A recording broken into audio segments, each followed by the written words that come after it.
Common comma functions. Commas have many different functions, but their three primary functions are to separate clauses,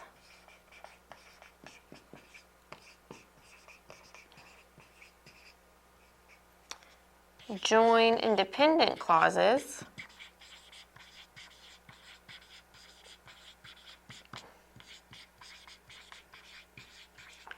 and they're used to avoid confusion.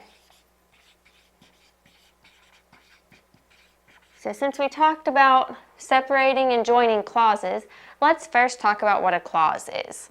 A clause is a piece of a sentence. If you have a dependent clause, it is dependent on the rest of the sentence. It cannot stand alone as a complete sentence. It would be a fragment. If you have an independent clause, it would be able to stand alone as a sentence. It would be independently a sentence on its own. So dependent clause can't be a sentence by itself, depends on the rest of the sentence. Independent clause stands alone, can be a sentence all by itself. So let's look at how we can separate clauses with commas. You will use a comma to separate a dependent introductory clause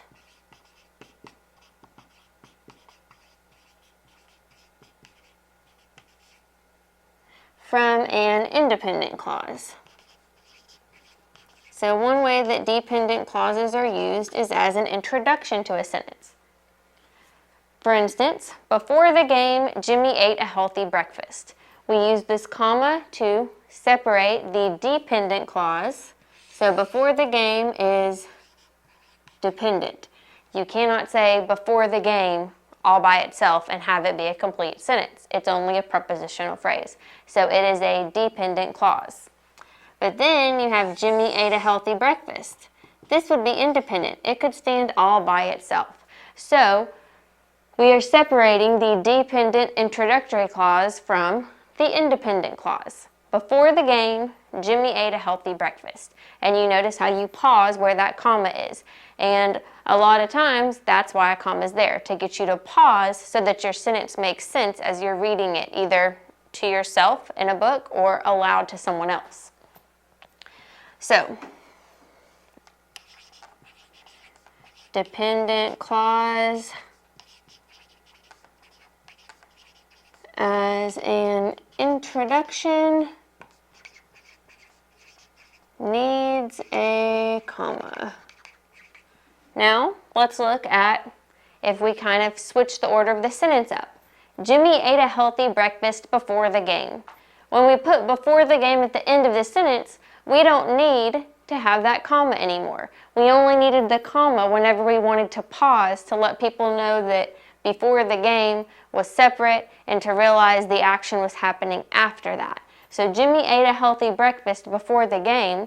Here, we didn't actually have to put a comma because the independent clause came first.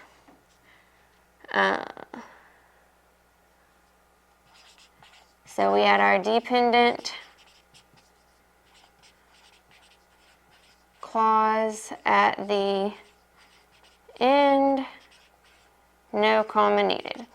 Now this is in this situation. That doesn't mean there will never be a situation where you will have a dependent clause at the end that needs a comma. If you have several items in a series, you may still need a comma toward the end of the sentence. But if you're using an introductory phrase, if it comes at the beginning of the sentence, you need the comma. If it comes at the end of a sentence, generally you won't. Let's look at another way that we use commas to separate clauses. You will use a comma to separate two independent clauses joined by any of the following conjunctions. And a conjunction is basically a connector word. And, but, or, for, nor, so, and yet are common conjunctions. If you have two independent clauses, that means two phrases in a sentence that could stand as a sentence on their own, and they're connected by one of these conjunctions, then you will need a comma to separate those two. We are going to the movies, or we are going to a nice restaurant. So here's our conjunction, or. We are going to the movies is an independent clause. We are going to a nice restaurant is an independent clause. So, the comma is needed to separate two independent clauses. Now, let's look at if we combine this sentence a different way. We are going to the movies or to a nice restaurant.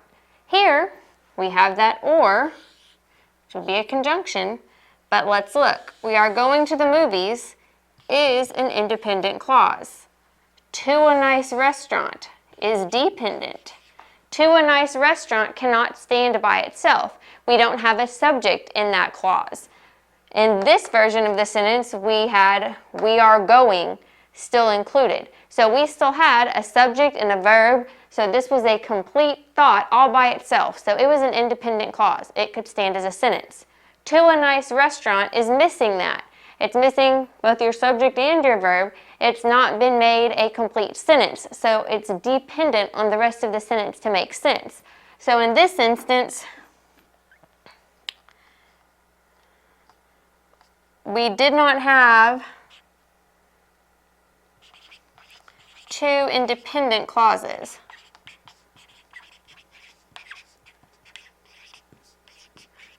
So, no comma was needed.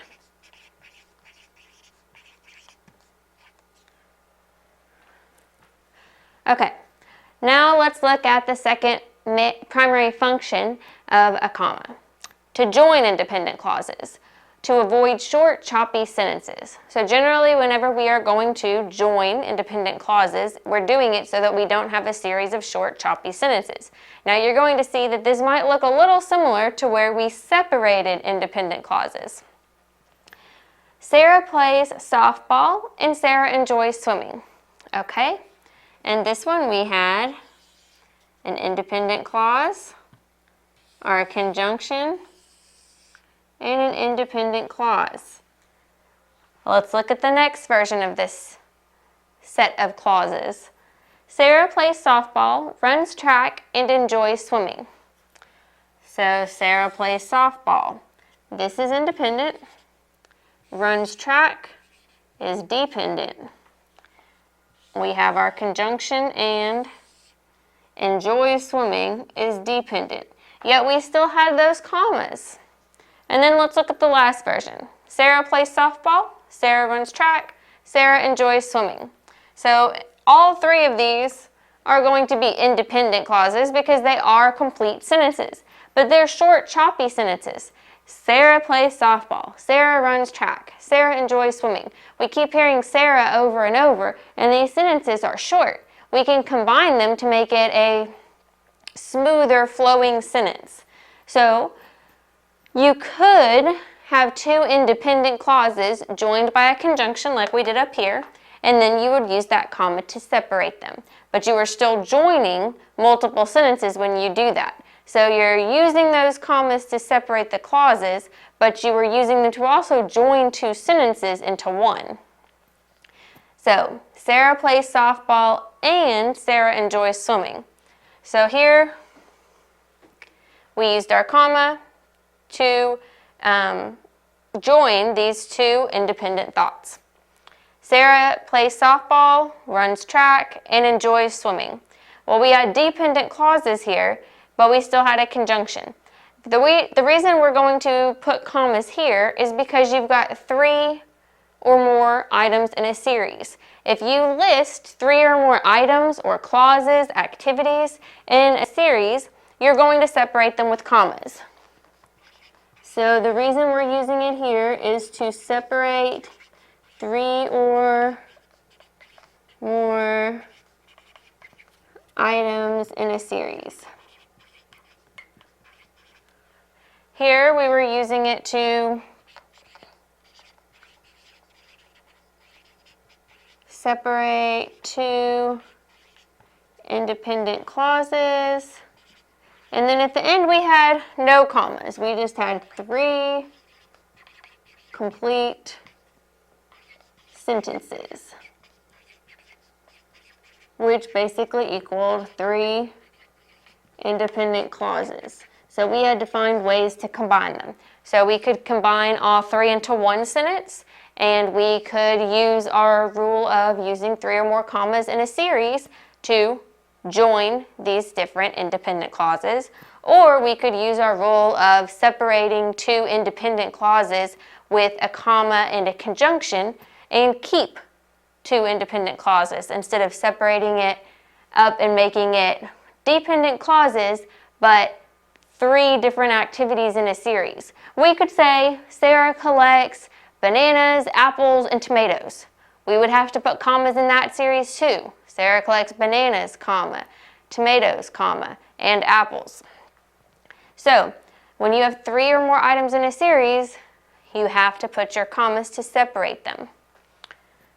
This is going to be helpful when you're combining different ideas to be able to join independent clauses and in other instances. If you have just 2 sentences that you would like to combine, you can do so using a conjunction and a comma. As long as it's still an independent clause on each side, you will need that comma. Let's look at the 3rd primary function of a comma. They are used to avoid confusion. I want to eat chicken, broccoli, and corn for dinner. Without a comma in this sentence, it sounds like you're saying you want to eat chicken broccoli. Well, you probably don't know what chicken broccoli is, and that's because it's not a real food. What would make more sense is if we said I want to eat chicken, comma, broccoli, comma, and corn for dinner. Then you would be telling someone you would like to eat chicken, broccoli, and corn. 3 items, not chicken broccoli, which makes chicken look like an adjective to broccoli. Now, this comma here in a series, if you have 3 or more items, the comma immediately before and is optional. Some people like the way it looks, some don't. I like the way the comma looks. It helps me feel more organized when I'm writing, so I always put it in. But you definitely need this comma because otherwise the meaning of your sentence is unclear and you would not be avoiding that confusion that commas are supposed to help you avoid. Let's look at the next example. Before we eat, our dog has to eat. This doesn't make sense. Before we eat our dog, you're not going to eat your dog. But if you're reading this sentence quickly, without a comma there to slow you down and make you pause, you don't read it correctly. You would have to read it a 2nd or 3rd time to get what the author's meaning actually was. So you would say, before we eat, our dog has to eat. And maybe this is so that your dog isn't going to bother you while you eat. If your dog's already eaten, then you can eat happily. So before we eat, our dog has to eat. And this is one of those dependent introductory clauses like we talked about up here. We use it to separate, we use a comma to separate clauses, and that can also avoid confusion. So you see how some of these rules tie in together. Commas in a series, commas in a series. Introductory clause being separated from the independent clause that is the rest of the sentence. Dependent clause separated from independent clause. So a lot of the rules of commas may overlap a little bit, but these are 3 of the primary functions you're going to see commas used for. That doesn't mean you won't see them used any other way. They're also used geographically if you're talking about a city inside of a country or inside of a state. If you're talking about dates or times, then you may also use commas. Commas are used in people's names sometimes if you're putting a junior or a senior. So these aren't the only times you're going to see commas, but in writing, these are the primary functions in which you are going to see commas used. If you need a study guide, click the book at the bottom of the page. If you want more free test videos, subscribe to us on YouTube. If you just want to keep watching, click the next video.